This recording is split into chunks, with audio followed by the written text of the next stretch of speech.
It's been 20 years since the Boston Red Sox broke the curse and won their first World Series in many, many years. Join me on the show as we remember that special team. You are Locked On Red Sox, your daily Boston Red Sox podcast. Part of the Locked On Podcast Network, your team every day.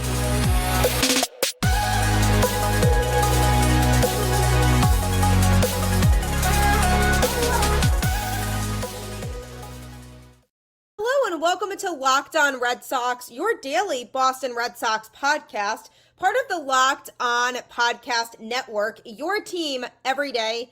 I'm your host, Gabby, former ESPN social media associate and current host of the Boston Balling podcast, and I am here to bring you the latest in all things Boston Red Sox Monday through Friday, straight to your favorite podcast feed. And want to know the best part? It's free. So since it's free, you really have no choice but to check it out because you're not losing anything by at least doing that. So tune into Locked On Red Sox. Locked On is your team every day. Game off. We gotta take a minute and talk about Monopoly Go. This fast-paced game lets you team up with friends for tournaments to unlock awesome prizes like unique stickers for trading, cool playing pieces, and hilarious emojis for taunting your friends. So download Monopoly Go, now free on Google Play or the App Store. Game on. Happy Thursday. Welcome to Locked On Red Sox, a show where my emotions are likely the same as yours. So if you're looking for a show in which somebody can really relate to what you're going through with this Red Sox team, that is this show here. Locked On Red Sox is here for you every day, reacting to the biggest Red Sox news, keeping you up to date on things that you might have missed, and reacting to wins and losses, regardless of how good or how bad they may be. So I am here for you, and you should be here with me. In honor of it being a special year this year, a significant milestone for the Boston Red Sox, honoring the 2004 Boston Red Sox team that broke the curse and won the World Series after so many years. And in honor of it being the 20th anniversary of that season, I'm going to be doing a 10-episode series in which every Thursday, I will be dropping an episode that honors and remembers and looks back on the 2004 Boston Red Sox in some way.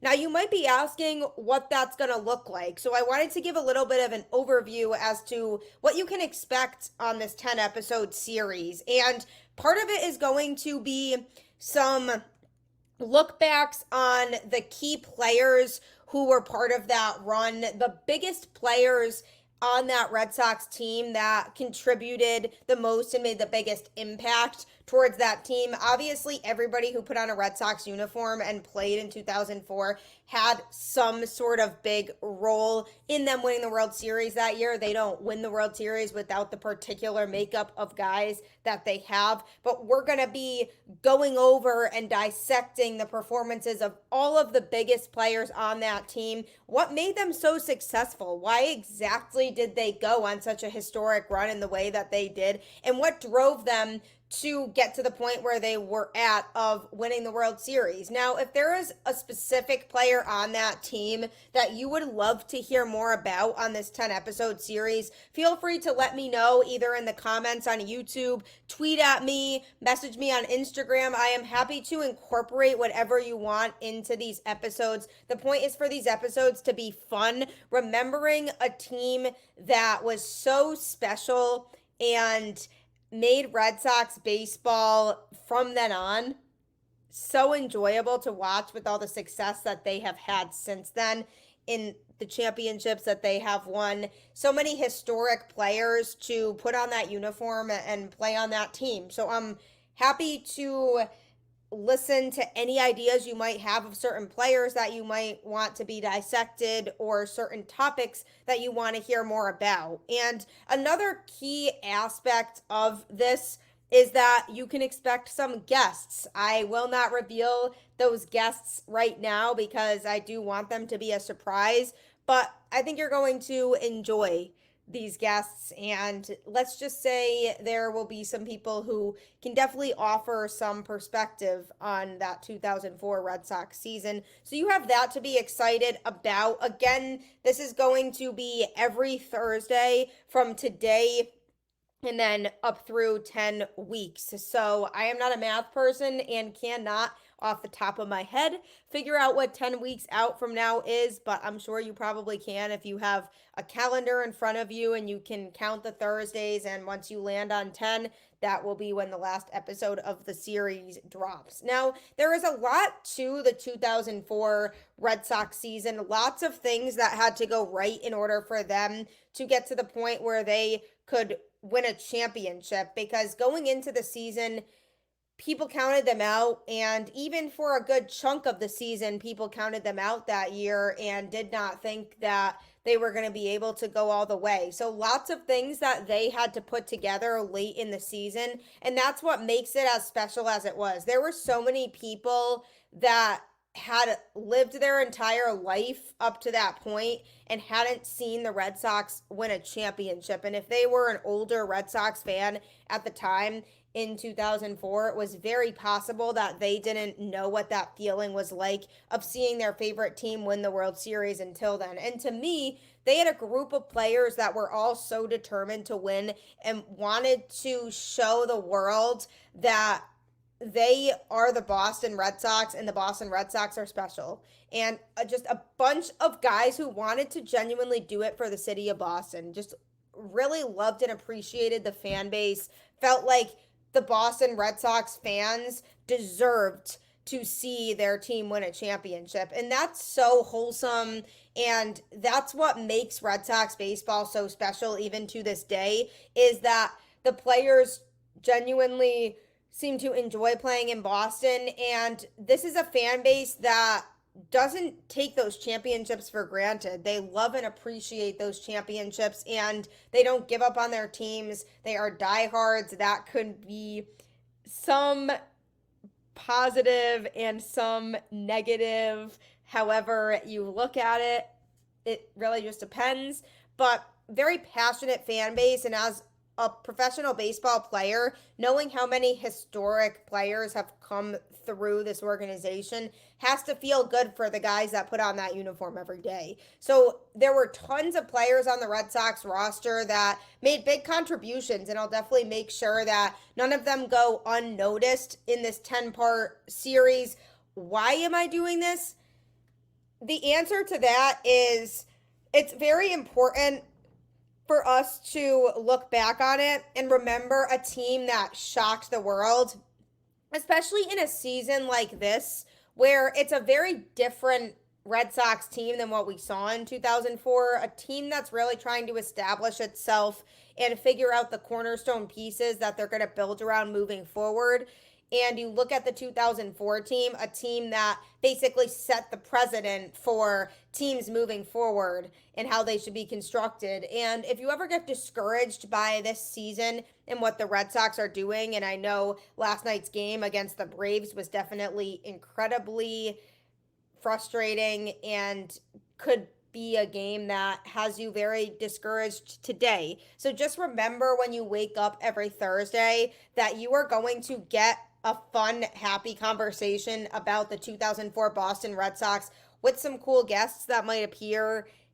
You don't know. You have to stay tuned to find out who that might be, what I might be referring to, and what it entails moving forward. You won't know unless you check it out. So just remember, in a season like this, when things aren't always going right for the Boston Red Sox, just remember to take a minute to look back on what they did in 2004 and what they have done as a whole since then. And if you do that, you can look back on being a Boston Red Sox fan as a joyous one, and there are so many fun memories there. So I'm going to do my best to remind you of a lot of those fun memories that you can look back on from 2004, because nobody can take those memories away from you. And coming up, I'm going to be refreshing you on the Red Sox regular season in 2004, what made it so difficult for them to actually do what they did and just refresh your memory a little bit on something. So that's coming up next. What also really is coming up in a few days is Mother's Day. So if you don't have a gift for your mom yet and you're unsure what to get her, DoorDash has some great options. I'm not sure what your mom's interests are, but maybe she has a sweet tooth. Maybe she's a tech enthusiast or a beauty connoisseur. Or she could be outdoorsy. I don't know. No matter what she's into, you can make her smile with a fruit or flower bouquet, makeup, tech gear, workout wear, and more. All on DoorDash.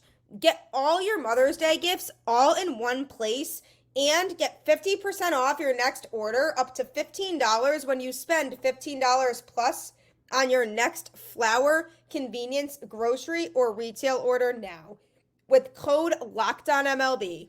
That's LOCKEDONMLB. Order using DoorDash today. Terms apply. If you want to absolutely make your mom's day on Mother's Day, I promise you won't be disappointed if you check out DoorDash. All right, game off. We got to pause here to talk more about Monopoly Go. I know what you're saying. Flag on the play. You already talked about that. But there is just so much good stuff in this game. In Monopoly Go, you can team up with friends for timed tournaments where you work together to build up each other's boards. The more you win together, the more awesome prizes you unlock. And there's so much to get. Unique stickers you can trade with friends to complete albums for big prizes, cool new playing pieces to travel the boards with, hilarious emojis for taunting friends when you smash their buildings or heist their vaults. Plus, Monopoly Go feels new and exciting every day with constantly changing tournaments and challenges. A ton include their own unique mini games, like digging for treasure or a robot pachinko machine. And there's always new timed events that help you win big, like massive multipliers for everything you win or rent frenzies. There's always something fun to discover in Monopoly Go. So get off the bench and go download it now free on Google Play or the App Store. Game on! If you're competitive at all like me, I'm just warning you in advance, you probably will get addicted, but it's so worth it because I love it and it's a lot of fun and I know you'll find it fun too. Are you watching Fox Sports or ESPN on your TV all day? Have to turn down the volume with all that shouting? Make the switch to Locked On Sports today, a free 24/7 sports streaming channel programmed for you every day to bring you the biggest stories without all the screaming. Locked On Sports Today brings you can't miss analysis, opinions, and news. Streaming 24/7 on YouTube or the free Amazon Fire TV channel's app. Part of the Locked On Podcast Network, your team every day. Be sure to subscribe to Locked On Sports Today on YouTube or catch it on Amazon Fire TV if you want to stay caught up in all things going on in sports.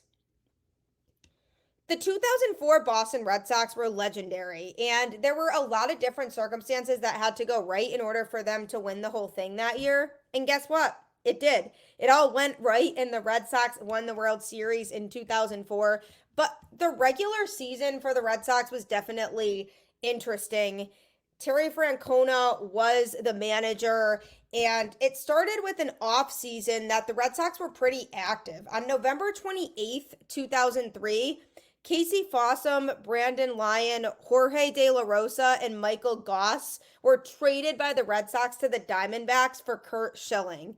Then on December 16th, a few weeks later, Mark Bellhorn was acquired by the Red Sox from the Colorado Rockies as part of a conditional deal, another key player. December 22nd, so about a week after that, Gabe Kapler was signed as a free agent by the Red Sox, and then the next day, they signed Pokey Reese as a free agent. Then, on January 7th, 2004, Keith Foulke was signed as a free agent by the Red Sox. So, lots of productivity there. Little did they know, actually, how productive and valuable these guys were going to be. If you look back on the offseason now, it was a pretty genius offseason overall for this Boston Red Sox team. But at the time, you never would have really known how good these guys really were going to turn out to be. So then, following the Red Sox exit from the postseason by the Yankees in Game 7 of the ALCS, Red Sox manager Grady Little was fired from his position on October 27th, one business day after the 2003 World Series. That was such a devastating way to go out, especially to the Yankees of all teams. Little had accumulated a 188 and 136 record with the Red Sox, received a $250,000 parting gift, as well as $60,000 in performance bonuses. So then about a month went by. After a month of searching, the Red Sox hired former Philadelphia manager Terry Francona on December 4th, 2003. They were considering other candidates like Anaheim bench coach Joe Maddon, Texas first base coach DeMarlo Hale, and Los Angeles third base coach Glenn Hoffman, but they settled on Francona and gave him a 3-year deal with an option for a 4th, and oh my gosh, I'm sure they were not regretting that after the fact, because how successful was he with the Red Sox? What a crazy and life-changing decision by then. Then things were building up to the season. During the 2003-04 offseason, the Red Sox continued to prepare for spring training into the season. They had their ace pitcher in Curt Shilling. They had their closer in Keith Foulke. And then there were a lot of people that were showing up for spring training games that were excited about the team, and expectations at first were high for this team that this could finally be the year the Red Sox ended their championship drought. Then they played a couple spring training exhibition games against a couple college teams that they won pretty handily.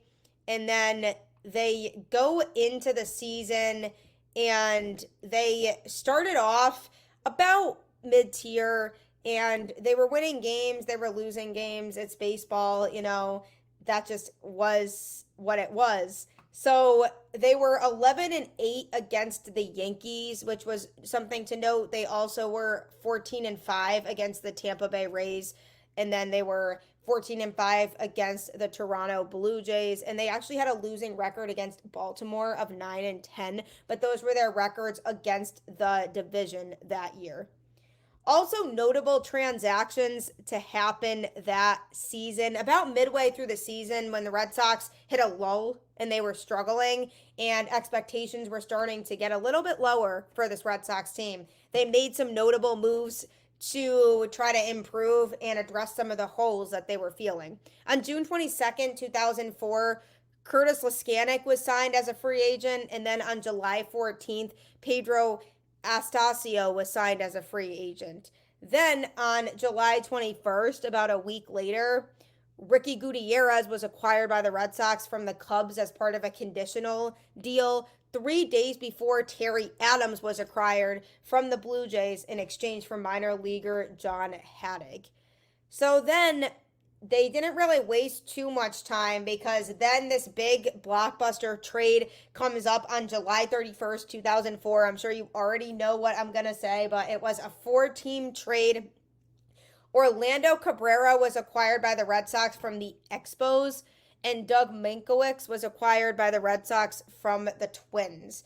In exchange, the Red Sox then sent Stars shortstop Nomar Garciaparra, who, by the way, was my first Red Sox jersey, so definitely hurt a little bit, and Matt Merton to the Cubs. And then in a separate trade, Dave Roberts was acquired by the Red Sox from the Dodgers in exchange for Henry Stanley. Dave Roberts, legendary, that steal. I'll be touching on that a little bit later. But then on August 6th, Mike Myers was selected off waivers by the Red Sox from the Mariners. And on August 31st, Sandy Martinez was purchased by the Red Sox from the Indians. So lots of guys that came into the organization midway through the season, because the Red Sox really were struggling and they couldn't seem to figure out why. They couldn't get themselves together. And I think when the Red Sox traded Nomar, there were a lot of people confused and upset, but the new guys assimilated themselves pretty well into this Boston Red Sox lineup and fit in pretty well. And obviously it worked out in the long run for Boston. Nomar was such a key figure on this Boston Red Sox team So it definitely hurt when he got traded, but sometimes you have to make hard decisions in order to have it pay off in the long run. And then the Red Sox started playing better baseball again in the last couple months of the regular season. They jumped back up in the standings and they were getting closer to the Yankees again, which is what they wanted. The opening day lineup for Boston was Johnny Damon, Bill Mueller, Manny Ramirez, David Ortiz, Kevin Millar, Gabe Kapler, Jason Varitek, Mark Bellhorn, and Pokey Reese with Pedro Martinez on the bump. I mean, talk about absolute legends and what a time that was and what a team that was. The struggles mid-season were due to injuries, but also inconsistency and defensive woes, and they actually fell more than 8 games behind the Yankees at the time. A bright spot did come on July 24th when they overcame a 5-run deficit as Bill Mueller hit a game-winning home run to right center off Mariano Rivera. That was the game that also featured the infamous brawl between A-Rod and Jason Varitek. That will never be forgotten. I love Jason Varitek, by the way. Great to have around. I'm glad he's still around this Red Sox team. Hard player not to root for and not to like. So lots of things that went on during the regular season that year. And once the Red Sox were able to start playing good baseball again, fans were able to then get back into that mindset of, okay, maybe we do have a chance. And baseball is a long season. Every team goes through lulls, but for some reason, nothing for that period of time was going right for the Red Sox. And then something sparked again. Their chemistry was back and they started playing good baseball again. And during that stretch where they were really struggling, there were people out there that were starting to call the Red Sox frauds. They had such a high payroll and people were saying these guys are so bad for the payroll that they have. And obviously the players didn't like to hear that. Nobody likes to hear that about themselves and their teammates. So something clicked for them and changed, and they were able to figure it out and went on this historic postseason run that I am going to be talking about next and is something that will never be forgotten by Red Sox Nation. If you're looking for a fun way to play daily fantasy sports, Prize Picks absolutely is the place for you. Prize Picks is America's #1 fantasy sports app with more than 3 million members. It is the easiest and most exciting way to get in on the action while you watch your favorite sports and players. You just pick more or less on 2 or more player stats and watch the winnings roll in. Spring training is over and baseball season is officially underway. Don't miss your chance to add your favorite players from the diamond in your Prize Picks entries. Whether it's strikeouts, RBIs, or first inning runs, take your pick of more or less and add them to your Prize Picks entry today. Quick withdrawals, easy gameplay, and an enormous selection of players and stat types are what make Prize Picks the #1 fantasy sports app. Download the app today and use code LOCKEDONMLB for a first deposit match up to $100. Download the app today and use code LOCKEDONMLB, that's all lowercase, for a first deposit match up to $100. You seriously could win a lot of money on Prize Picks, so I highly recommend you checking it out. You know what I also recommend you checking out? Locked On Sports Today, because we as a network have launched the first ever national sports streaming channel on YouTube, and now it's also available on Amazon Fire TV in the free Fire TV Channels app. And the best part is it's 24/7. Locked On Sports Today is here for you, covering the top sports stories of the day with the local experts of Locked On, plus our national shows covering every league. Find Locked On Sports Today, now available on the free Fire TV Channels app. Like I said, free. So you might as well check it out, especially if you're looking to stay caught up in all things going on in sports. Locked On Sports Today is the place for you. After a regular season in which the Red Sox had been called frauds during one point and things just weren't clicking for them and they really weren't looking like they were able to figure it out, they then hit a surge in the late couple months of the regular season and started to play really good baseball again, and it was awesome to see. And then they were able to go into the postseason with a sense of confidence. Then they entered the division series and they began the playoffs by sweeping the AL West champion Anaheim Angels. The Red Sox blew out the Angels 9-3 in game 1, scoring 7 of those runs in the 4th inning. However, Curt Shilling did suffer a torn tendon when he was hit by a line drive in that game. The injury was exacerbated when he fielded a ball rolling down the first baseline, so that definitely was a little bit of a detriment to the Red Sox. And then the second game, pitched by Pedro, stayed close until Boston scored 4 runs in the 9th to win 8-3.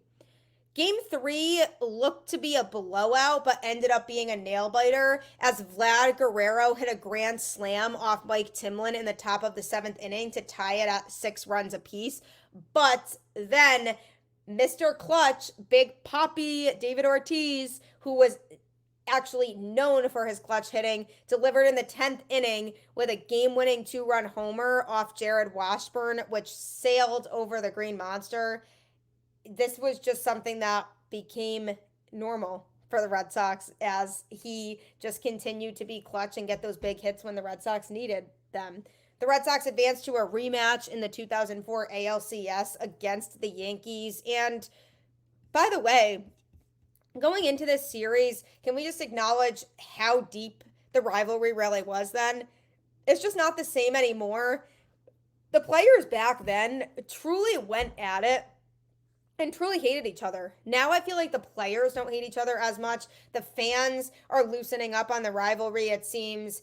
I personally dislike the Yankees just as much as I did then, and that'll never change. But I do feel like there are fans who don't necessarily hate them as much, and vice versa with Yankees fans anymore. It's definitely a little bit disappointing that the rivalry has deteriorated a bit from what it was back then.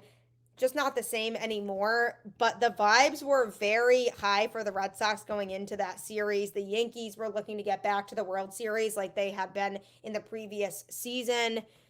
The Red Sox had high hopes going into it, hoping they would finally vanquish their nemesis from the Bronx, but it was an absolute disaster to start the series. Shilling pitched through the torn tendon, and he was routed for 6 runs in 3 innings, so definitely not ideal for the Boston Red Sox. And then the Yankees starter Mike Mussina retired the first 19 Red Sox batters that came to the plate before Mark Bellhorn broke it up with a double with 1 out in the top of the 7th inning. Despite the Red Sox best effort to come back in that game, which they did score 7 runs to make it 8-7, but they fell short and lost 10-7. Then in game 2, already with the Yankees leading 1-0 for most of the game, John Olerud hit a 2-run home run to put the Yankees up for good in the game. The Red Sox were soon down 3-0 after a really bad 19-8 loss in game 3 at home. In that game, the two clubs actually set the record for most runs scored in a league championship series game, which is really interesting. At that point in the history of baseball, no team had come back to win from a 3-0 series deficit. Only the 1998 Atlanta Braves and 1999 New York Mets had ever gotten as far as a game 6. So obviously, naturally, that meant people were counting the Red Sox out because what else would they do? I mean, they were down 3-0. At that point, it didn't look like it was plausible for the Red Sox to come back, but they had other plans. Then the famous "Don't let us win today" line from Kevin Millar rang through. Little did we know how true that was going to be. And little did we know how historic that statement was going to be today. Looking back on it now, don't let us win today. And sure enough, the Red Sox just took it 1 game at a time from there. In game 4, when the Red Sox found themselves facing elimination, they were trailing 4-3 in the 9th inning with Yankees closer Mariano Rivera on the mound. Ridiculously good closer, one of the best to ever do it. He issued a walk to Kevin Millar. Then Dave Roberts came in to pinch run and properly stole second base. The really famous steal that took place that really changed the momentum of the series, and looking back on it now, was the key moment. it absolutely was the turning point because he then scored on an RBI single by Bill Mueller, which sent the game to extra innings. And then the Red Sox went on to win the game on a 2-run home run by who but Big Papi in the 12th inning. Then in game 5, the Red Sox were again down late, this time by the score of 4-2 as a result of Derek Jeter's bases clearing triple. But the Sox struck back in the 8th inning. Ortiz again hit a home run over the Green Monster to bring the Sox within a run. Then Jason Varitek hit a sacrifice fly to bring home Dave Roberts and scoring the tying run. That game ended up going 14 innings, capped off by many squandered opportunities by the Yankees. They actually were 1 for 13 with runners in scoring position. Yikes. In the top of the 12th inning, Tim Wakefield came in from the bullpen, and Varitek was catching. Usually Doug Mirabelli, who was Tim Wakefield's personal catcher, was out there, but Varitek had to do it and had trouble with Wakefield's tricky knuckleballs in the 13th inning. He allowed 3 passed balls, and then the third and last of those gave the Yankees runners on second and third with 2 outs. The Red Sox were spared, though, as Ruben Sierra struck out to end the inning, and then in the bottom of the 14th, you guessed it, David Ortiz again sealed the win with a game-winning RBI single that brought home Johnny Damon. That game actually set the record for longest postseason game in terms of time at 5 hours and 49 minutes, and for the longest ALCS game, 14 innings, though they have been broken since then. It was just a very long game, and Red Sox fans were obviously relieved at the end because they won, but definitely would not go back to the nerves that were taking place during that game. Then the series returned to Yankee Stadium for Game 6. Curt Shilling pitched on an ankle that was very much still in pain, and he's known for the bloody white sock that it was wrapped in. And he struck out 4, walked none, and only allowed 1 run over 7 innings to lead the team to victory. Mark Bellhorn also contributed as he hit a 3-run home run in the 4th. It actually was called a double originally, but then the umpires reviewed it and agreed that the ball had actually gone into the stands before balling back into the field of play. So then a key play came in the bottom of the 8th inning with Derek Jeter on first and A-Rod facing Bronson Arroyo. Bronson Arroyo was so underrated, by the way. He definitely was not talked about enough, his contribution. A-Rod hit a ground ball down the first baseline. Arroyo fielded it and reached out to tag him as he raced down the line. Rodriguez slapped at the ball and it came loose, but it really didn't work in the long term because Jeter scored and he ended up on second, but then they ended up calling Rodriguez out on interference and returned Jeter to first base. So it kind of backfired on him. So the Red Sox ended up winning that game. Lots of notable things that happened in that game. Keith Foulke closed it out for the Red Sox to force a Game 7.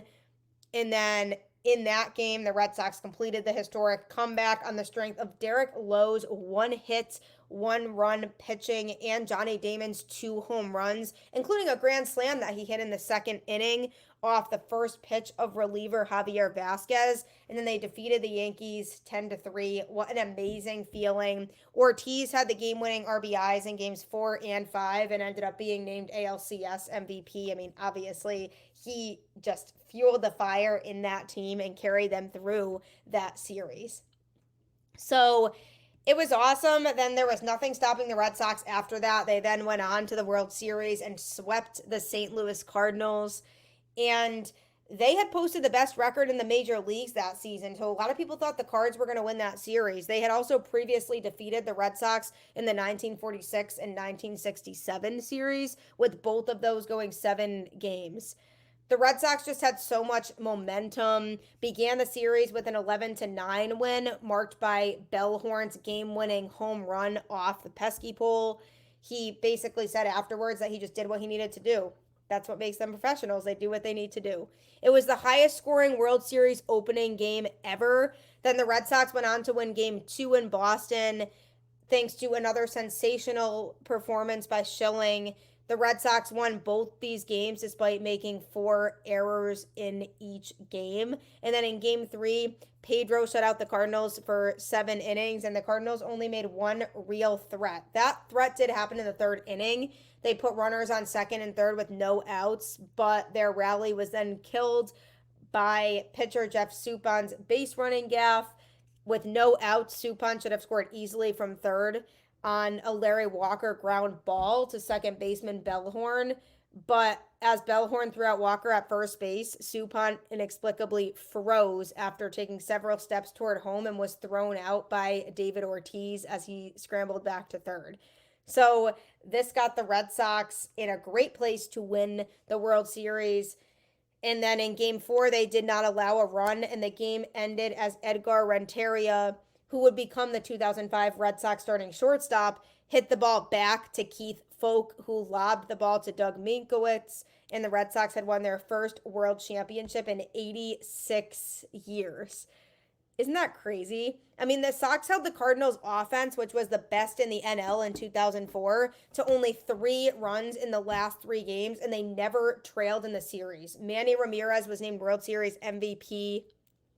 The Red Sox won Game 4 of the series on October 27th, 18 years to the day from when they lost to the New York Mets in the 1986 World Series.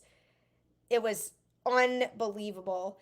That run was so truly special, and it just went to show that if you have the right group of guys, you can do anything and you can accomplish a lot of different things. So very special 2004 Red Sox team went on to win the World Series, and there is so much to be talked about. So over the next 10 weeks, look forward to more episodes every Thursday talking about the 2004 Boston Red Sox, looking back, reminiscing, and you won't want to miss some cool guests either. So as always, keep the faith. The 2004 team certainly gave you a reason to do that. Go Red Sox, and I will catch you on the flip side.